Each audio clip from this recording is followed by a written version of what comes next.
Okay, let's click the button. And we're going live in 5, 4, 3, 2, 1. We're live. Hello and welcome. Thank you for joining me. My name is John Stevenson. This is Practically Clojure. And today we're going to continue our journey into looking at the Clojure CLI tools. So if you haven't seen the past two videos, then we've looked at getting set up with installing the Clojure CLI tools, and also kind of understanding what those tools are actually doing, having a look under the covers to see how it's working, what are they really providing, and how do they compare to existing tools as well. And so we're actually going to spend a bit of time looking at how to use it and what the options are, and yeah, just getting more comfortable and experimenting with the Clojure CLI tool, just see what we can do with it, and think about what kind of things we can possibly do in the future as well.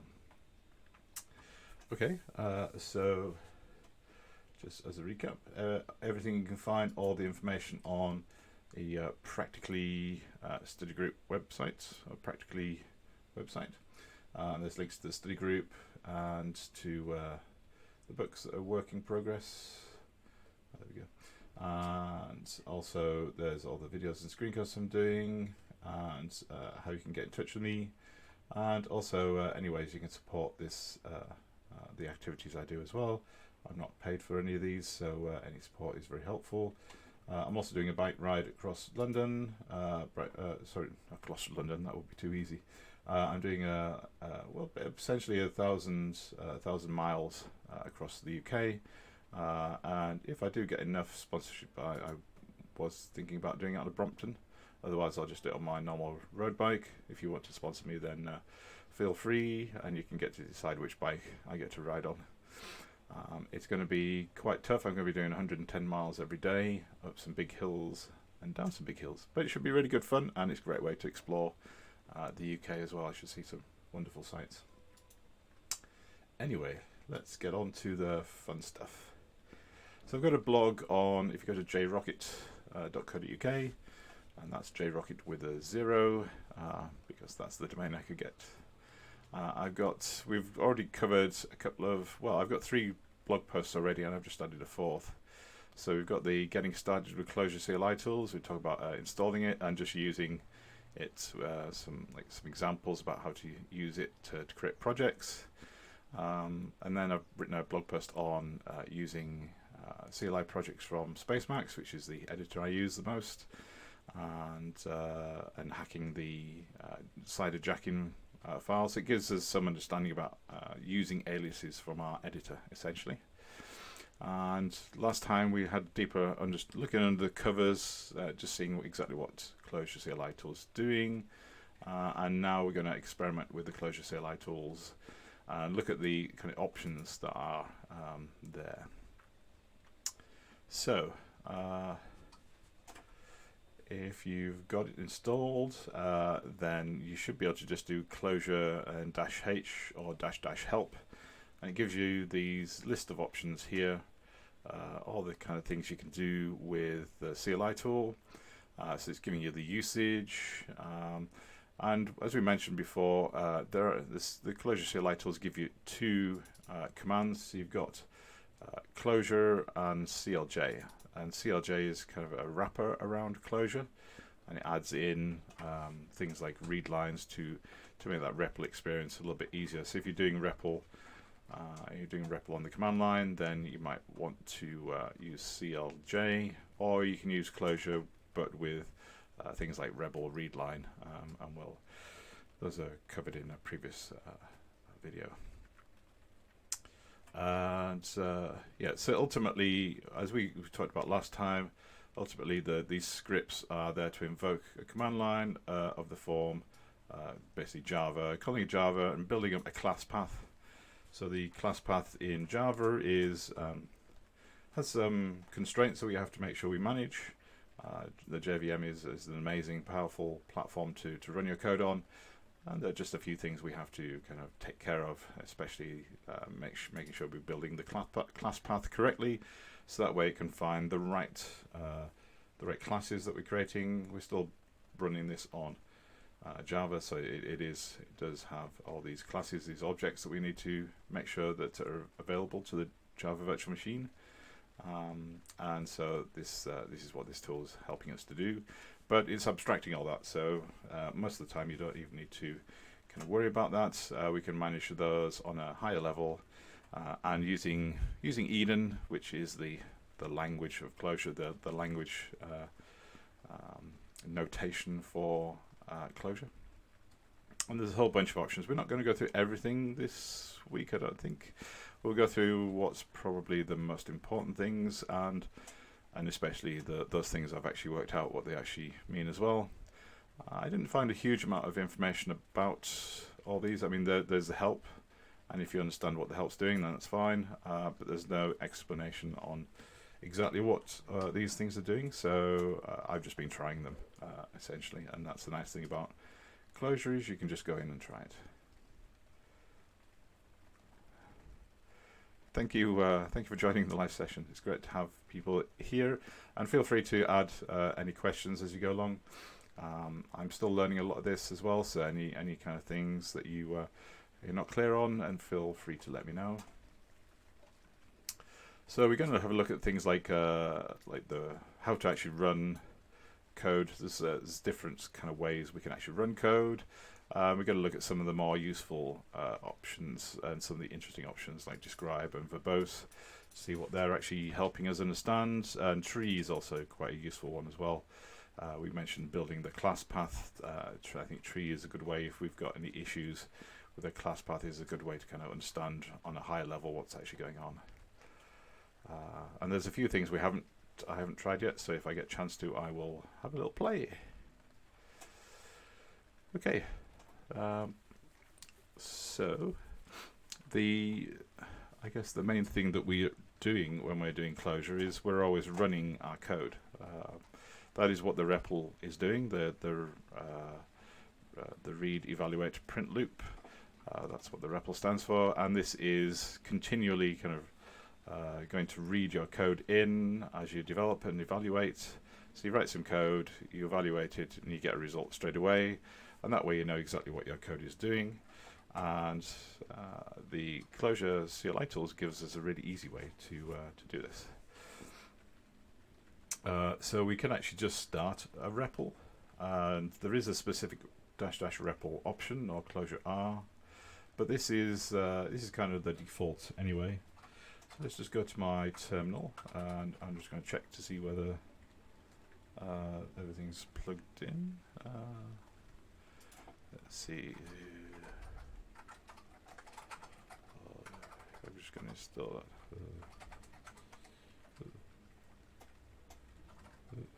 Hold on a second.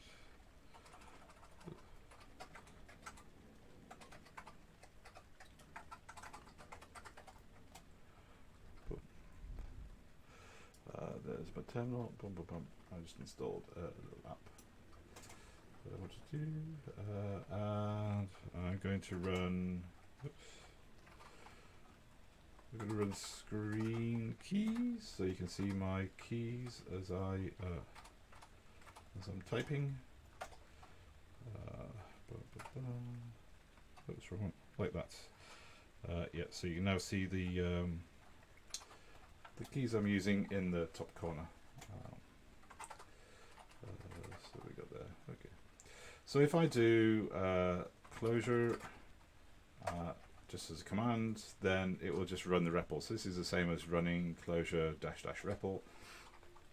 And I can evaluate Clojure. Oh, I think I'm in Emacs mode, but I'm not. There we go. I can evaluate Clojure by simply just typing in expressions here, line by line, and then hitting return, and it's giving me the result.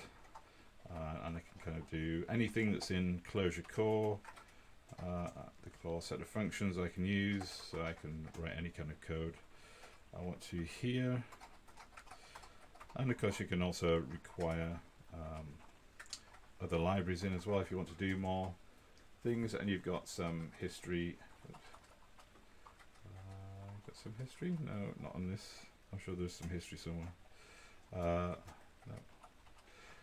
Yeah, if you use things like rebel readline, you've got history for your REPL as well. And then when you've finished your experimentation with Clojure, then you can just Control C and quit. But then you've kind of lost your all your code that you've written unless you copy pasted it into somewhere else. So it's very quick to use the REPL on the terminal window. And I wonder if I have if I've got that. Did I set that rebel? If you've got rebel readline installed, which I think I did previously, it's doing something. It's taking a bit longer. Oh, I didn't set up. But if you got that set up, we might do that towards the end, then you have like a full history and you get auto completion and everything else like that. So it's a quite nice experience. Yeah. So like the basic thing is just if you want some quick.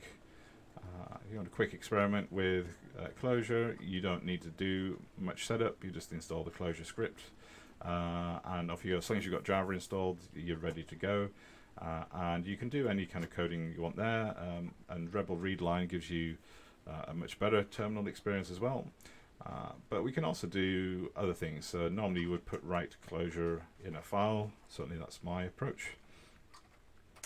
So if we jump back to the blog post, then we can evaluate. We can also evaluate Clojure.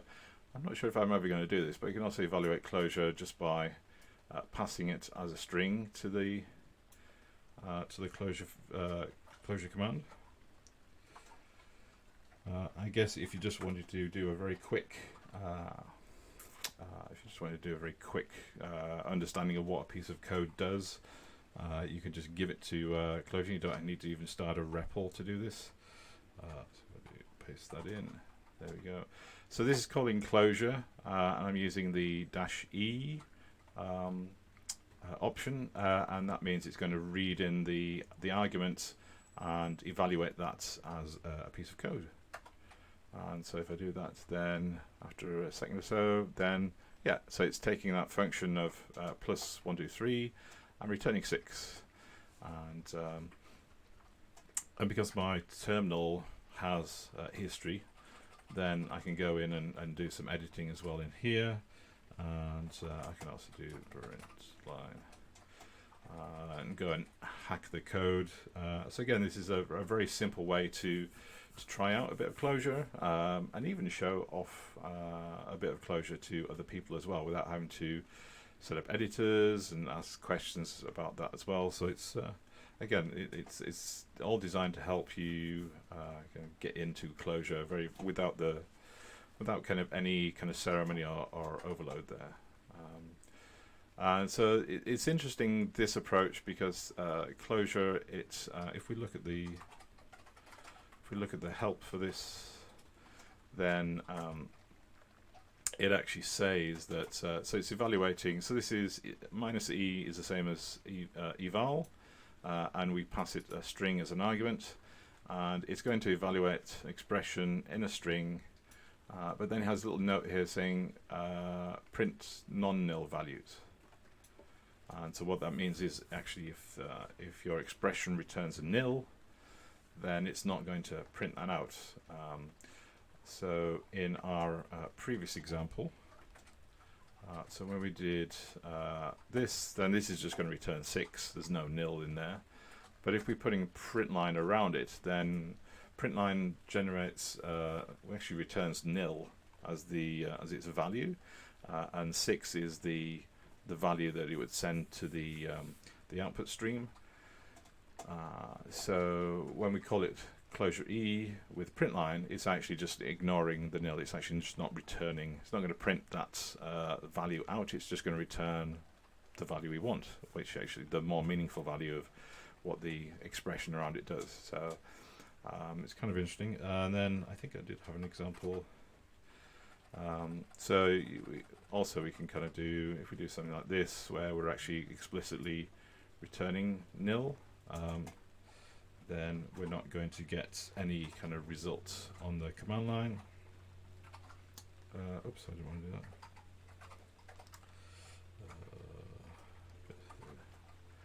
So here we've got, so if this condition is true, then we're going to print true. Are we going to return true? And if this expression is false, then we're going to return nil. So and this is just is 1 and 2 equal? Well, obviously they're not in my world. So if I press enter, then we don't get any results. So that's it's kind of an interesting use case. I guess it does simplify the output that this returns, and especially when we're using print lines. Because if we did print out nils when we did the print line, it would print out both 6 and nil, and I guess that could be confusing especially for people fairly new to Clojure. Okie dokie. What else can we do? So I think these are very good kind of ways to just very quickly, what does this do? How's this piece of code work? And you don't want to start your editor and maybe even not even start up a REPL. You can just kind of show me the answer. So it's quite a nice way to do that. Somebody asks you what something does, you can just fire at the command line, boom, try it out and see what it does. Another, I guess the main way I actually do Clojure is from files. I tend not to use the REPL directly. I use the REPL as kind of like an engine I talk to from my editor. But we don't actually even need an editor to be able to run the code. We don't need to be connected. We can actually just go and run a piece of code from a project and see what it does. So if you get a new project, first thing you might do is actually just run it and see what happens. So we can do that. See if I go off, and I don't think I've cloned this. So if we go to GitHub, you can see I've got a project here. I've just created it with the clj-new app template, and it's getting smaller. There we go. And so there's not much in it. There's a deps file. Oops, there we go. So I'm just going to clone that. Oh, can't see. There we go. And let's go back to my terminal. Are we in a good place? Yeah, we're in a good place. There we go. So let's do that. Git clone. Oh, wrong button again. I got my T and my V mixed up. There we go. Boom. There we go. So we just clone this, and if we go into the project, so it's a pretty simple project.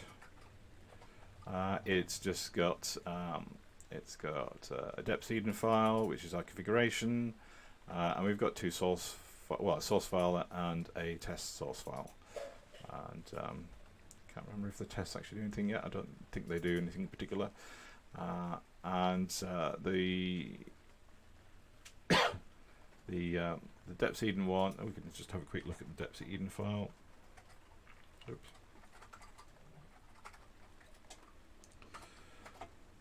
So there's not a huge amount in this. It's simply just reiterating that the path we're going to use is both resources and source. It's going to look for code and other resources in these two directories.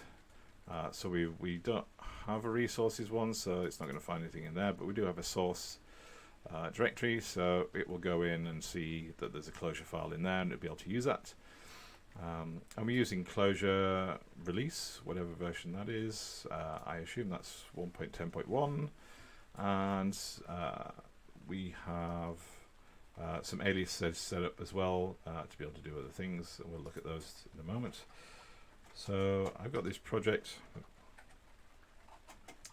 and I can just run it. So we show here in the blog post how to run it. And we can just use Clojure, and we're just specifying the main namespace, and that's what that is, I believe. AC. So let's copy paste this.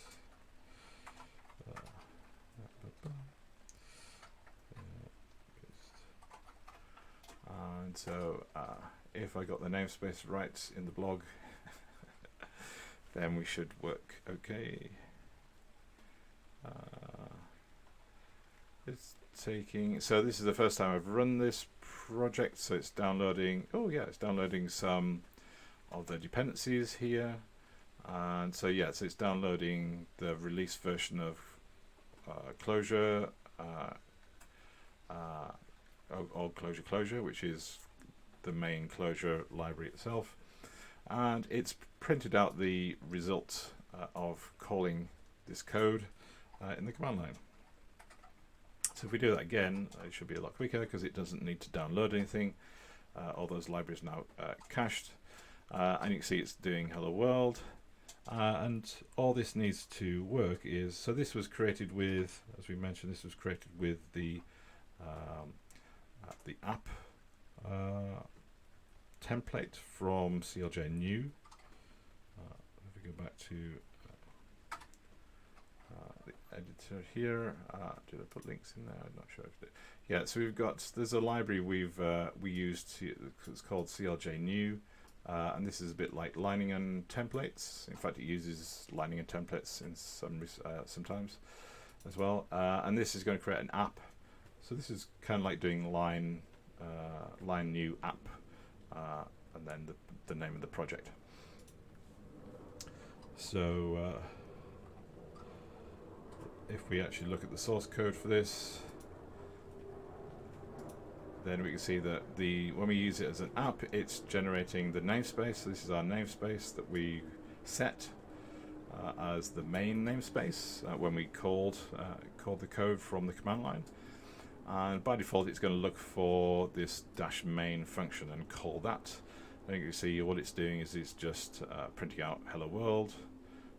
So again, this would, if we called this from an editor, this would push hello world to the output stream and return nil. But as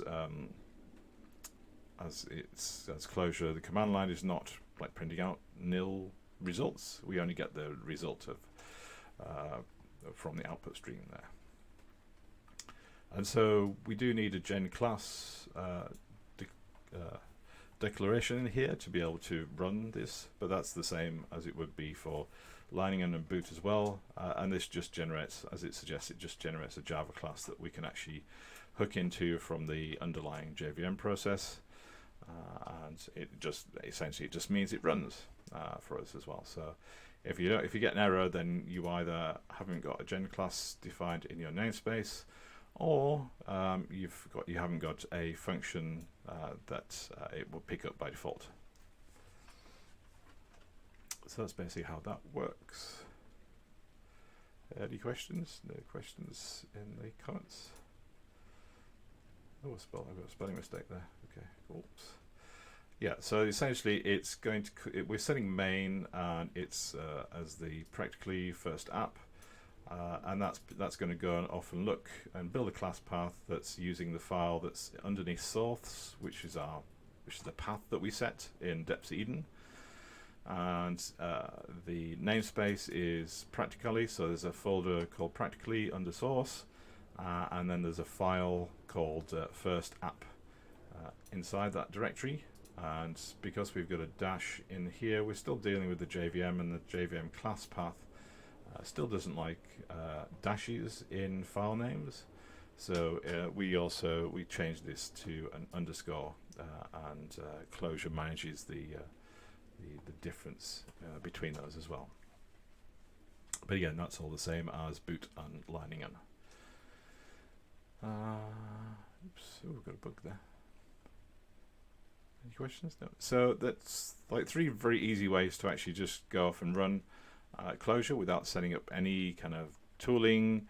You don't even need any editors and so on. You don't need any Clojure aware editors. You don't need to hook up your editors to the REPL or get them to run REPLs for you. You can just use the command line and off you go. And if we go and look in the just go back a second, and so if you want to use the REPL, then I do suggest using the rebel read line. It's a very nice way to get going, and you get yeah, kind of IDE-like features on there as well.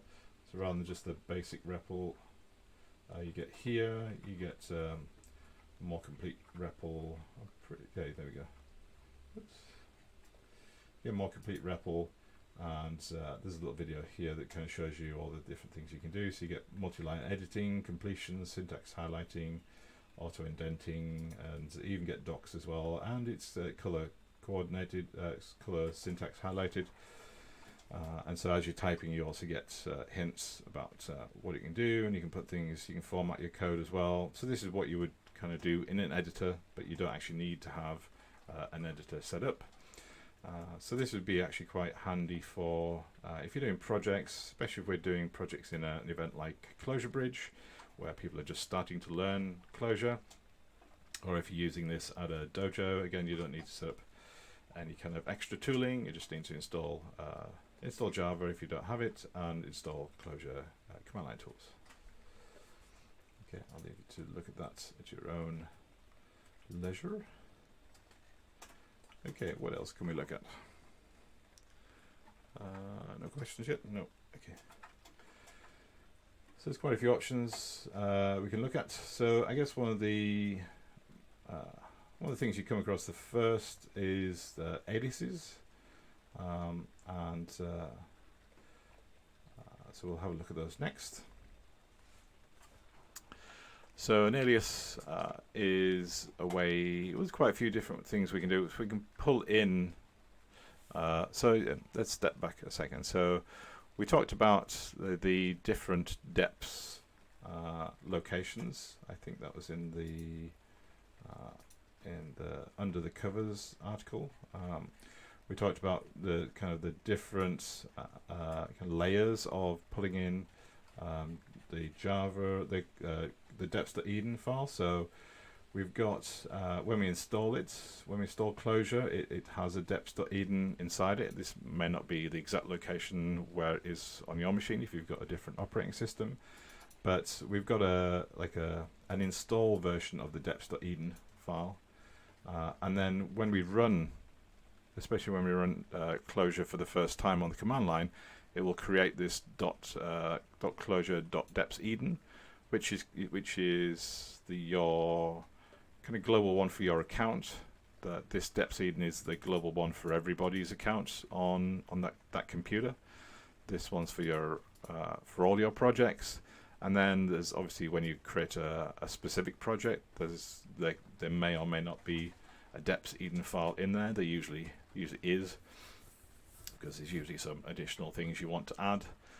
So these two are very generic. I think this one is just basically setting a default version of Clojure to use, because you need to have some idea about when you're running Clojure as on the command line tool. It needs to have some idea about which version of Clojure to run. Again, Clojure is just pulled in as a library, so we need to know which version of that library to use. And deps.eden is like adding things like paths and so on. And the project one will add all the kind of different things. And this is where you would probably add all the aliases, unless there were certain tools you wanted to use for all projects. So you might want to put in the clojure.deps.eden, you might want to put your rebel readline alias in there as well, and just have it available to all projects. And then you can just keep the project deps.eden very specific about what aliases you need for that particular project. So let's have a look at some examples. Oops, I've got a bit of a bug there, sorry. So we're going to use, aliases continue this idea, because all those three different deps.eden files are all going to be merged together when we run Clojure. And so it's going to take the install Clojure deps.eden, and then it's going to lay on top the Clojure in our account, so the .clojure/deps.eden. It's going to merge that on top of it, and so that will override anything that's in the install version of deps.eden. and then our project is going to lay on top of both of those two, and again override any or add or override any configuration to that as well. And if any of the deps.edens has an alias and we call that alias on the command line, so if we have a look at an example here, here we've got this is our project deps file, and I think again this is from the apps. Yeah, this is from the first CLI apps project, and all we're doing really is adding a couple of extra aliases here, so then we can actually call Clojure with a particular alias that we've defined, and this is going to add in the extra information on top of the deps.eden information we've got. So we've got those three deps.eden files, and then when we run with an alias, it's going to add this additional information into that deps.eden to build like one, to keep on building and enhancing that deps.eden file. So in this case, it's adding an extra path in there, and it's adding extra dependencies on that as well. And the runner is probably more interesting, so it's adding more dependencies. In this case, it's adding a library from Cognitech, which is a test runner, which is going to run all our tests for us, and it's pulling in that dependency from a Git repository on a specific commit, and then we're just telling it how to run. We're basically, as we saw before, we're defining the -m for the main namespace, and this is going to set this Cognitech test runner as the main namespace. So it's going to look for a -main function inside that namespace and run that. And we've also got test as a setting as well. So it's going to pull in this test in here. So we've got so we've got this test check available as well. So we can actually see that, I think. So if we go to our command line,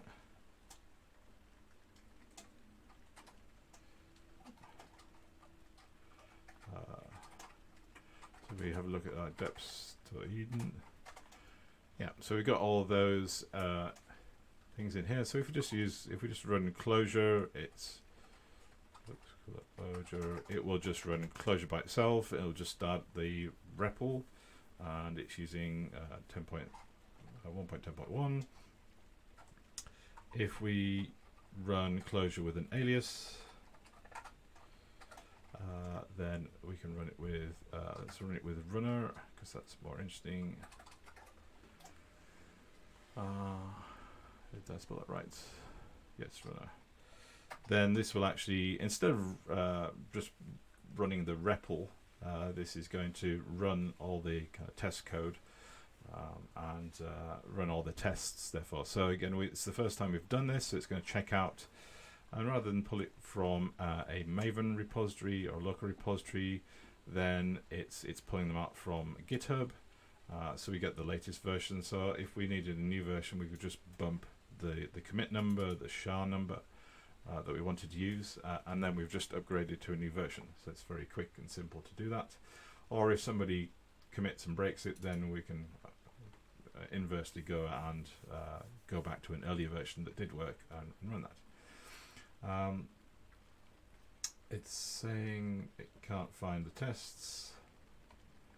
Are there any tests? I thought it did tests. Let me just check. Maybe there are no tests in the test. Let me have a look. Test practicalli. What's that? If it does say it fails, I'm not quite sure why that's not working. I'll have a look at that. But essentially what it's doing is, so if we do this a bit, do this again, it might do it a bit quicker. So it's going to run off and it's going to pull in, so it's pulled in that library, we've downloaded it, so we don't need to do it again. And it's running tests in test, and it's just not finding anything for some reason. First app test. what do we do? Yeah, it's there. So it's could not locate practically first app tests in a class. Practically first app tests CLJ. Interesting. It's got underscores. Let's just have a quick look at the test again. And first app test, first app test, first app.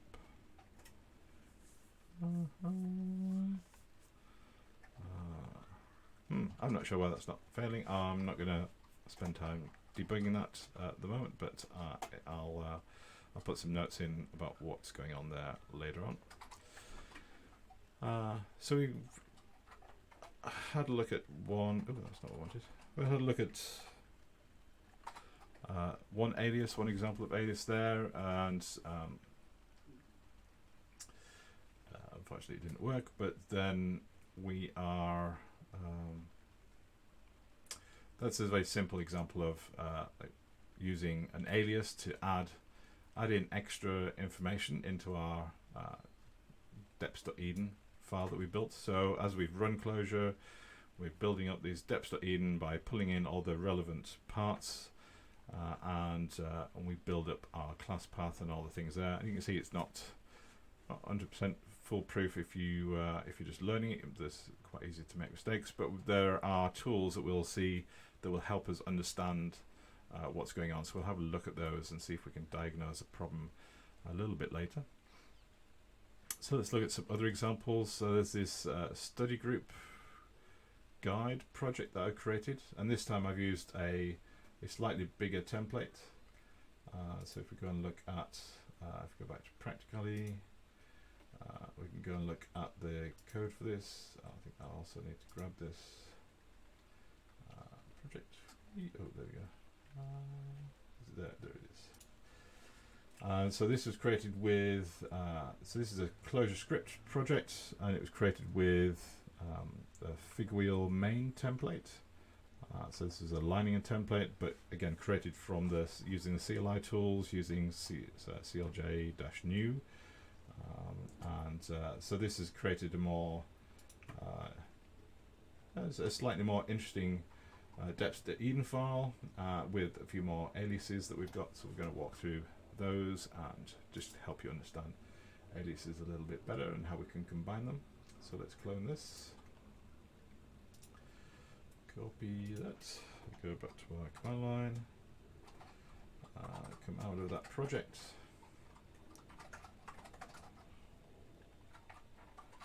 and clone it. That was quick. And then I'm going to study guide. So you can see this has got a few more things in it. It's got a few more files to start with, but it's still got a deps.eden file. So it's still got a main. This is our main configuration file. We've got a specific thing for figwheel-main, and this is a kind of like a build configuration. So we can have like lots of different ways to build the project. And with Clojure script, you might, there are a few different options you might want to take when you're building something, especially in terms of the output, whether you need to, whether you're developing or whether you're doing production, you'll run slightly different builds because of the output. So in production, you want to build a single JavaScript file that's all minified and advanced compiled. And when you're just developing, you just want all the little files it generates because it's a lot faster to work with. So we can have a look at the deps.eden file. So let's have a look at that in my editor. I haven't even. Well, this is the first time I've actually gone to the editor. So we've done all this without even jumping into an editor, and I'm just going to use an editor now just because it'll make the code look prettier. So if we go into projects. Clojure, is it Clojure CLI? I did it in, oh, maybe I did it in Clojure. There we go. There we go, study group. Oops. And if we go up the deps.eden file, and yeah, so I'm just opening this because it's got syntax highlighting let's make that a little bit bigger. Maybe too big. Okay, there we go. So this has got depths to Eden, so we're specifying the version. This is specifying an earlier version of Clojure, probably don't need to do that. But you can see so this will override the kind of the global, the install depths.eden, and our depths.eden that's in the root of our user account as well. So we'll use so we can use a specific version of Clojure for this project. We're also including Clojure scripts as a dependency and reagents, and we are setting paths as well and aliases, and we've got 4 aliases there as well. So paths, again, we're just adding resources in there, so it picks up the index.html and CSS files, and we've got fig, which is for figwheel-main, and this is including some dependencies we need for development. So these dependencies wouldn't be put into our final build because we don't need them. So the Uber jar that we created wouldn't include these. But while we're doing development, then yeah, we want to have these available so that Figwheel will actually run. And we can also we're also specifying specific ways of running it. So we could just include a main ops in Fig, and then when we use the Fig alias, there'd just be one way to build the project. But when we separate them out in this way, then we can actually use Fig as an alias with other aliases to be able to very finely tweak how we actually build something. So the Fig alias is running Figwheel as a development tool that's going to continually load our code changes into the browser that assuming that's the way we're developing. But how we build those files each time there's a change, we have options to do that. So Min is using it's building with Figwheel, so they're all building with Figwheel-main, but they all have different options in about how they're actually going to do this. So with just the build, it's just going to build it using the dev profile, and it's not going to do anything. It's just going to do a normal dev build. Here we're still doing a dev build, but we're adding this advanced compilation. So this is going to get rid of code we don't call. It's going to minify everything. It's going to produce this just one single file for us to use, whereas this alias is going to build a whole bunch of little files that are very easy to very quick to load into the browser. And test, again, we've got we can run fig test as well, and this will run all our tests that we've got in our project, specifically running through Figwheel. So we can actually run fig build and fig test on 2 separate command lines, and you can see different results there as well. So if we go back there.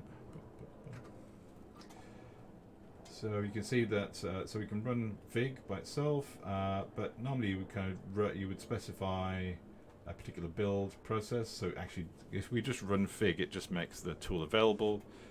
But if we run fig build, then it actually does something. It actually calls Figwheel and actually does some work. We can actually go and see that on the command line. So we're in there. Wait, yes. So if we do, so we're doing Clojure, and we're specifying alias, and we can just chain the aliases together. So we just basically type one after the other. So we can do fig, and that will call fig, and then we can just do build. If I can spell it right. No, I can't spell it right. There we go. So this will call both of those aliases on our code. And that's it. So this will start the project. It'll start a REPL. It'll start Figwheel, and it will do build. And that build will trigger opening our our application inside a browser, and we'll have like a REPL running that we can actually, that's connected to our browser, and we can actually start like iterating through code.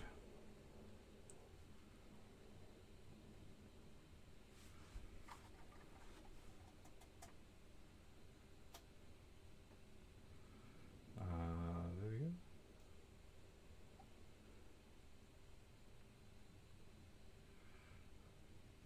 Ooh, I haven't seen that warning before. Interesting. So Clojure CLI tools are pretty new. I mean, they've been around for like, I think most of the last year.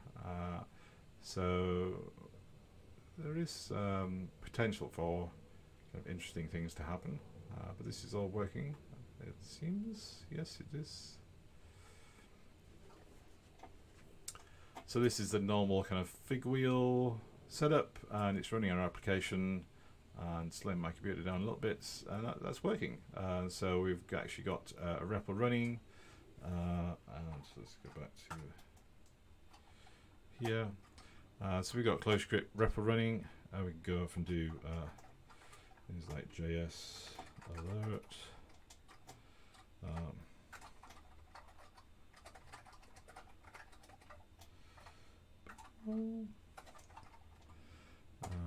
Press enter. There we go. And I get an alert there, so I get so I can drive my application development from simply coding in the REPL.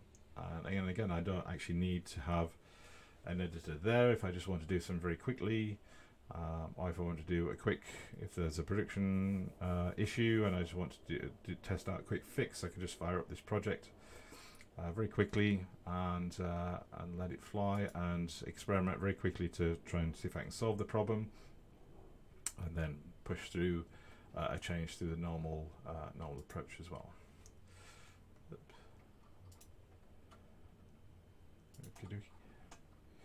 Oops, there's quite a few other things I want to get through, so let's move on. So I'm going to kill the REPL. So just cljs quit. So you can see that we can build up different actions very simply just by adding aliases to our deps.eden. And yeah, so we can get as complex and as evolved as we want. And obviously, if we had set up a rebel read line in there, we could have done something like we concluded rebel. So if that was from our .clojure / deps.eden file, that's for in our account, then that would build figwheel, but it would also give us a rebel read line command line, so it would give us a more interactive approach there as well. So I don't know if there's any limitation in how many aliases you could have there, but I suspect infinity is probably the hard limit, but I don't know if there's one earlier than that. That's something to explore and try out. I imagine there's an awful lot of aliases you can just get on, because essentially all you're doing is just building up a map. And so if the map can fit inside the memory that you've got in your computer, then feasibly there's not going to be a limitation on how many aliases you could use. So let's have a look. So we've had a look at that. Oh yeah, and so this was using, if we looked, we noticed that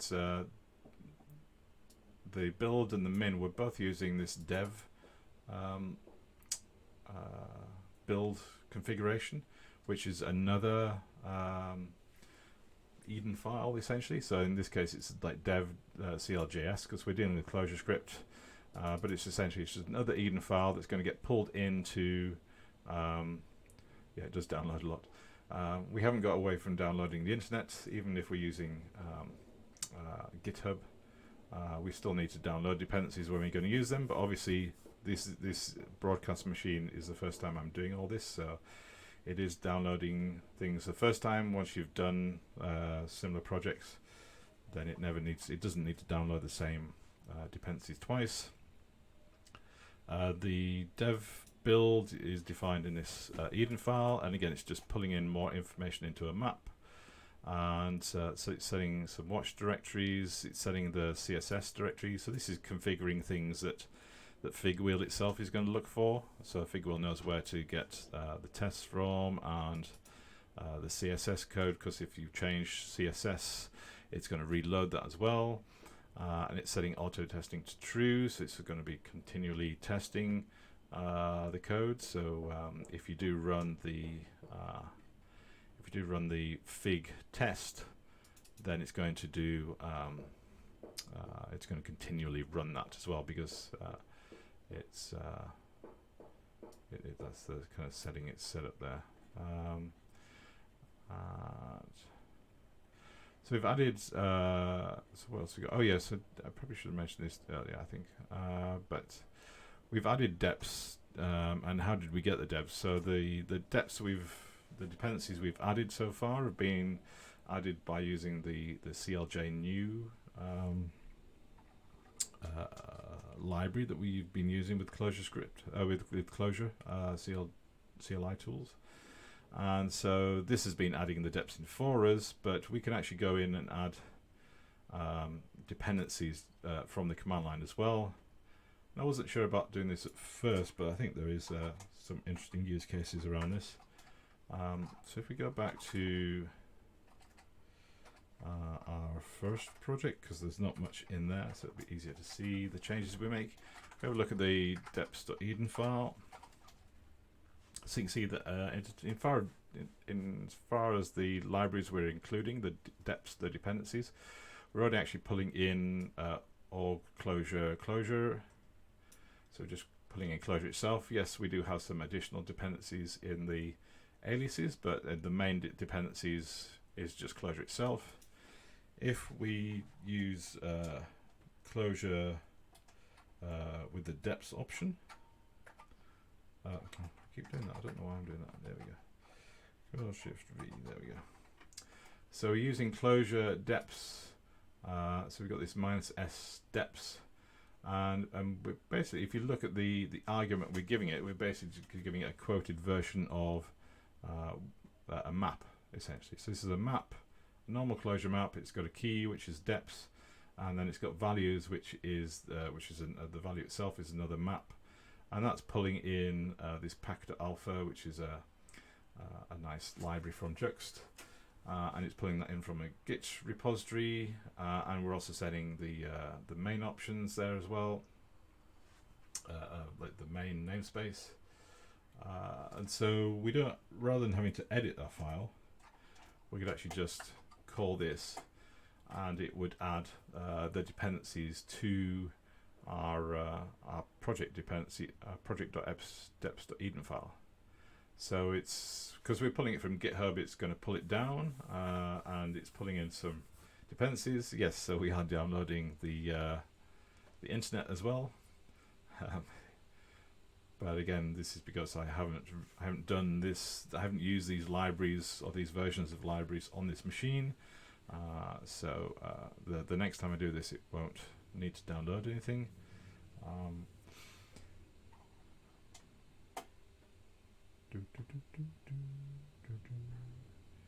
It's having a good think, and it's finished. So what has it done?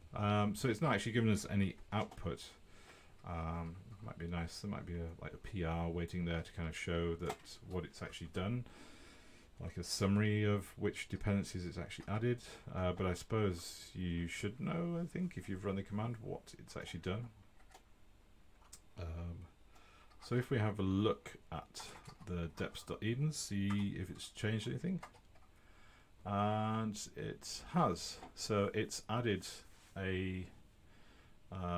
this pack alias, I think. Yes, yeah. So we're inside. So it's basically, so we've still got our normal depths in there, but it's added inside an alias. It's added this pack, which is the name of the library, and pack is a library that we're actually going to use as a development tool. So it's kind of makes sense to add it as an alias. And so we are essentially just adding extra deps, and it's defining the library that we are actually using. We're going to pull in, and then where do we get that library from? So we're getting it from Git, and we're getting it from a particular commit. And then we're just setting the main ops as M, and it's, I guess that's convention for just using the namespace that we've set here. So that works. So I mean, that's an easy way to actually just add dependencies. So I was trying to think why you would use that rather than just editing, because you could just edit that file. But I guess if you're working with a bigger project, you're working on a team, it might be having a script that pulls all these dependencies in. It might be quite useful, and then you can just run that script, and then it would update everybody's deps.eden file to the same dependencies and the same versions as well. So it could be a way to reduce copy paste, and if people have their own things inside the project.deps.eden file that they don't want to overwrite, they can just use this to just add deps to that without kind of changing because if you're using Git, then you potentially pulling in other people's stuff. So it could be a way to just add a dependency or adding multiple dependencies, because you could have a script that has a whole bunch of these that it just goes off and adds. So I guess it's also another way potentially to build up a project as well that has common dependencies that you want to include. The other thing is, if you can't use sdeps to create a deps.eden file, so you do need a deps.eden file there, otherwise it's going to go there, I can't find it, and it'll give you it does give you a nice kind of error, a quite detailed error trace, and you can see the error trace itself is in Eden. So it's a lot easier to actually go off and examine this and understand what it's doing. But it's pretty straightforward. This one, it's just basically got it just can't, no such file or directory, so it just can't find the deps.eden file. And then we've got a few other options that are quite handy for understanding the dependencies. So if we switch back to here, we do Clojure -s3. So this is going to list all the dependencies that we're actually using, but then all the dependencies that those dependencies are actually going to pull in as well. So we can see here we've got Clojure's dependency, and does that rely on anything else? Well, yes, it does. So Clojure itself relies on two other libraries, spec and core specs. So the specification, so spec that does the kind of contract checking of the definitions of Clojure and Clojure functions. So if you try and use a Clojure function incorrectly, then in the latest version of Clojure, then this will kind of tell you more meaningful errors by using spec to validate your code. And specs are, I believe that's the actual, the validation of the kind of validation rules that it's pulling in. So you can see that itself it has dependencies it's pulling in. If we go into the study guide, then we can do this. This has a more involved deps.eden file. So if we do tree on here, let's see what that does. This is not the fastest computer in the world, and it's also broadcasting as well, so it does slow down a little bit when we're doing these things. This machine is about 6 years old, 5-6 years old. So you can see it's built up a big long list of all the things it's doing. So all the downloads that we've seen as it's pulled in. I mean, these are all very small libraries it's pulling in, and that's how Clojure normally works. It's a composition of many smaller libraries that do very specific things, And if you are getting any issues with like conflicts, especially on the class path, then you can very easily go into Clojure tree and see what's actually being pulled in, see if there are actually the same versions of things or similar versions of things that might be causing an issue. So here we're pulling in Clojure, which has its own dependencies. Clojure script has its own dependencies, and some of its dependencies have dependencies. So Clojure script has pulls in a dependency on the Google Clojure library, and that Google Clojure library also has a dependency on the Google Clojure library third party. And so you can go a long way down, and like transits has a dependency on transit Java, which and Jackson has a dependency on MSG pack, and MSG pack has a dependency on these two libraries as well. So you can go down the rabbit hole quite easily, but this helps you kind of visualize what's actually going on there as well.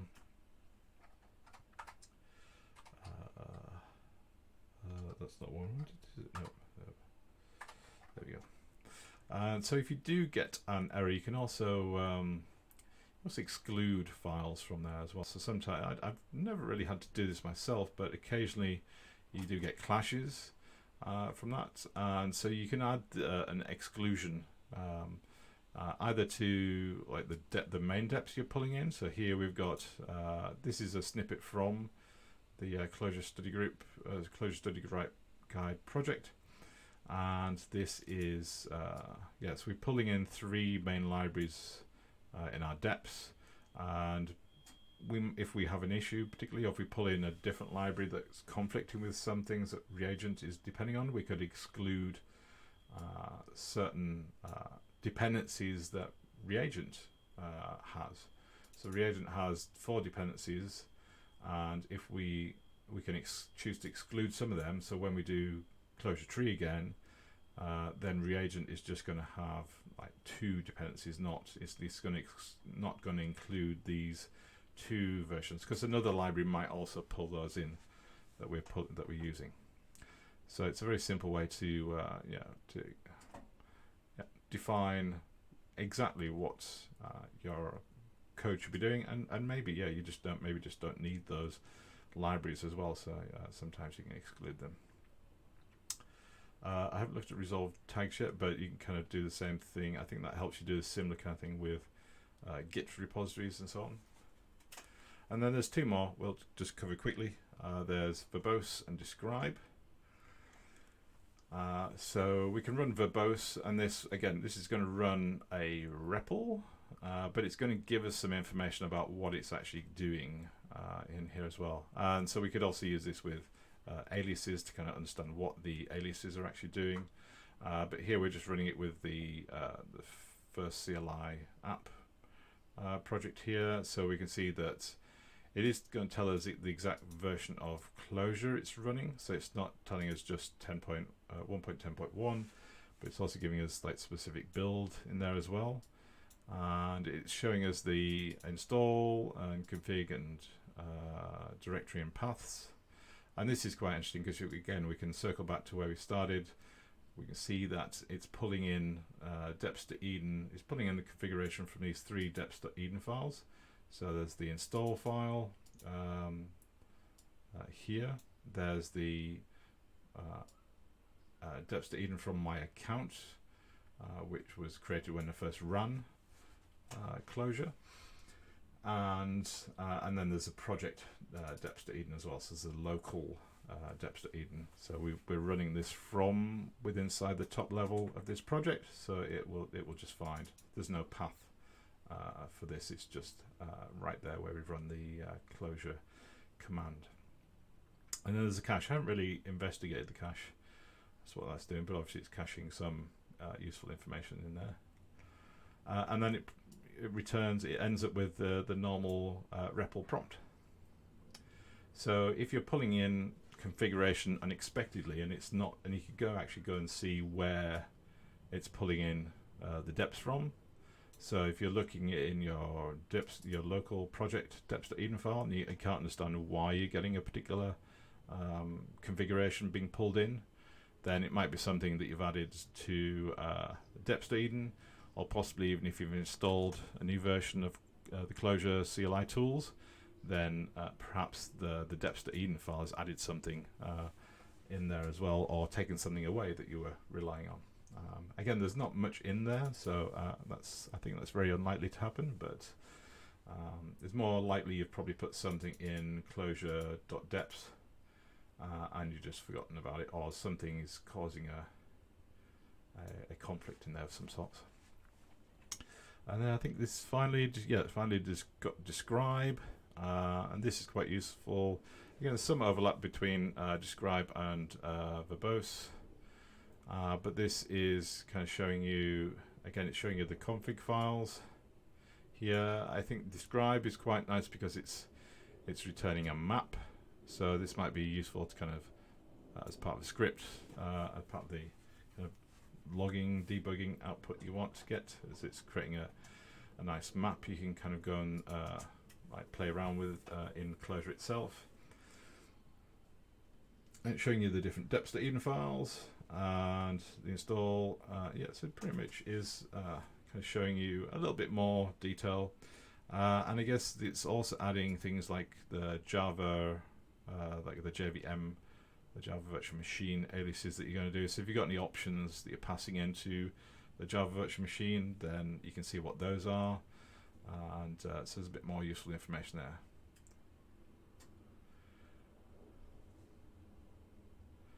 Okay, well, I think that we haven't covered everything, but I think those are the most useful certain things. Certainly aliases is what you're going to be using the most, I think, in certainly what I've been using the most in the with the Clojure CLI tool.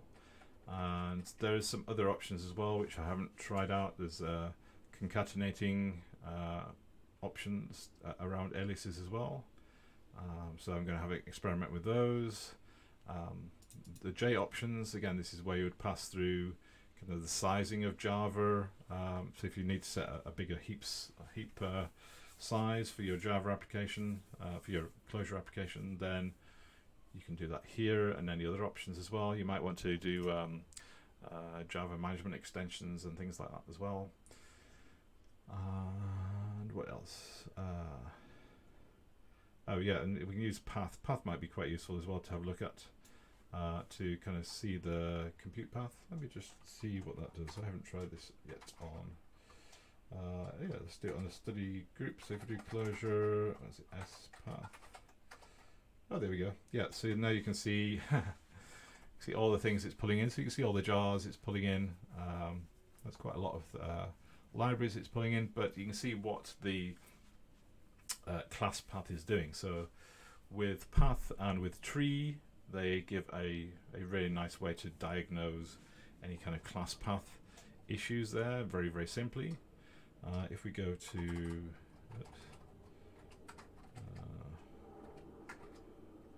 that one, then this should be a bit shorter.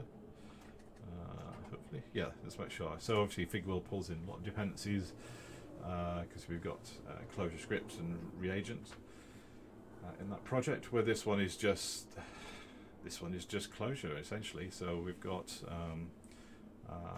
resources and source, which was added by our deps.eden file, and then we've got my Maven repository, so all the files that been pulled down. This is, so you can see we've got the Clojure 10.1, and we've got spec.alpha, and we've got called specs. So we can see very easily what's being pulled in, and again, it's another tool to help us deal with any kind of conflicts or any kind of confusion about what's going on, because sometimes, very rarely I've found, but sometimes you can have like issues with ordering of these things in there as well, or you might have multiple versions of the same library that's causing issues as well, especially if that library has a different API in those different versions as well.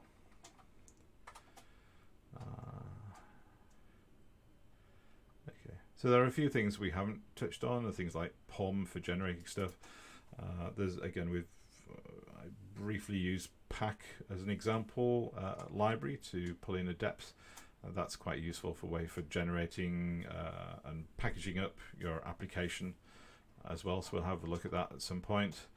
And but yeah, this gives you an idea of how to run, the different ways to run Clojure from the command line, and some of the useful options you can use on the command line to help you run different builds, pull in different configurations with the aliases, and also describe and explain what actually is going on at a little bit level if you need to do any, especially if you need to do any debugging or deal with any conflicts. Okay, so I think next time I might have a look at, if I get a chance to, I'm going to have a look at the Edge project from Juxt, which is using a lot of these tools in there as well, and it's using the Clojure CLI tools to build it as well, and so it might be quite a nice example of building something with Edge to build a CLJ, so a CLI based project. So we'll do that in the very, very near future. But thank you very much for listening. If you need to get in touch with me, then feel free to reach out via the Clojure in Slack channel, or by GitHub, or by Twitter, or just comments on these videos as well. And I leave it there, and just like to thank you for joining me, and hopefully see you the next time. Thank you very much, and goodbye.